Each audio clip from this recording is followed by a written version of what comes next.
এই প্রখর গরমে এরকম রিফ্রেশিং ড্রিঙ্কসগুলো বাড়িতে করতে পারলে কোল্ড ড্রিঙ্কসের আর দরকার পড়বে না।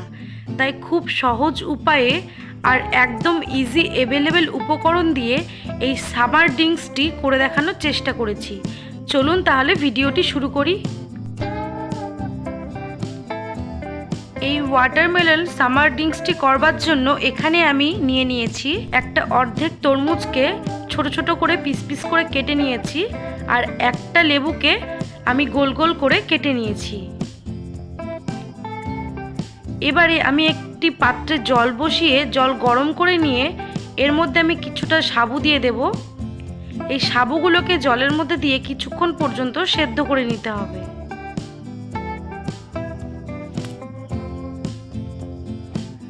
দেখুন সাবুদানাগুলো কিন্তু অনেকটাই সেদ্ধ হয়ে এসেছে। এরপরে নামিয়ে জল দিয়ে ধুয়ে নেব। এবার একটি মিক্সিং বোলের মধ্যে কেটে রাখা তরমুজগুলোকে দিয়ে দেব।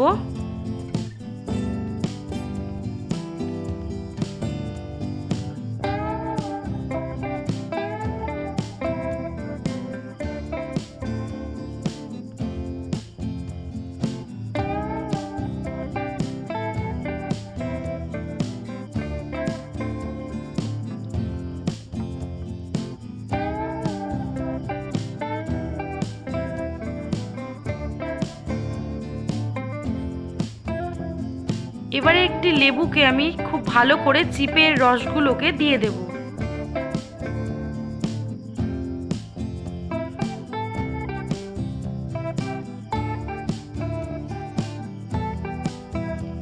এবারে দিয়ে দেব 1.5 চামচ মতো বিট নুন,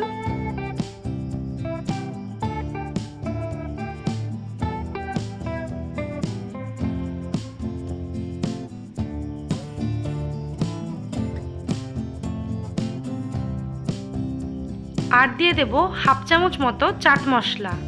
এবারে এগুলোকে খুব ভালোভাবে ব্লেন্ড করে নেব। দেখুন আমার এখানে কিন্তু খুব ভালোভাবে ব্লেন্ড করা হয়ে গেছে।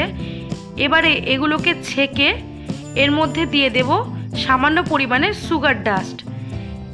এবারে কেটে রাখা লেবুগুলোকে গ্লাসের মধ্যে লাগিয়ে আর গ্লাসের মধ্যে কয়েকটা টুকরো লেবুর টুকরো দিয়ে এবারে এই জুসটি ঢেলে দিলে রেডি হয়ে যাবে আমাদের সামার ড্রিঙ্কস।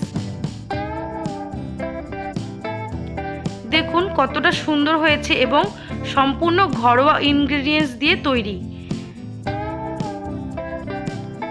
তো আমার ভিডিওটি আপনাদের যদি ভালো লেগে থাকে অবশ্যই লাইক কমেন্ট শেয়ার করে জানাবেন, এবং এরকম আরও ভিডিও পেতে হলে আমার চ্যানেলটিকে সাবস্ক্রাইব এবং ফলো করে রাখবেন। এবারে শেষে এই সাবুদানাগুলোকে দিয়ে একটু নেড়েচেড়ে নিলেই তৈরি আমাদের এই ওয়াটারমেলন জুস। দেখতে পাচ্ছেন কতটা পারফেক্টলি এবং কতটা সুন্দর হয়েছে। এটা কিন্তু খেতেও খুব সুস্বাদু এবং খুব দারুণ হয়েছিল। এটা একবার বাড়িতে ট্রাই করবেন, তাহলে বুঝতে পারবেন কতটা টেস্টি হয়েছিল। দেখা হবে পরের ভিডিওর সাথে। ততক্ষণ পর্যন্ত ভালো থাকবেন, সুস্থ থাকবেন।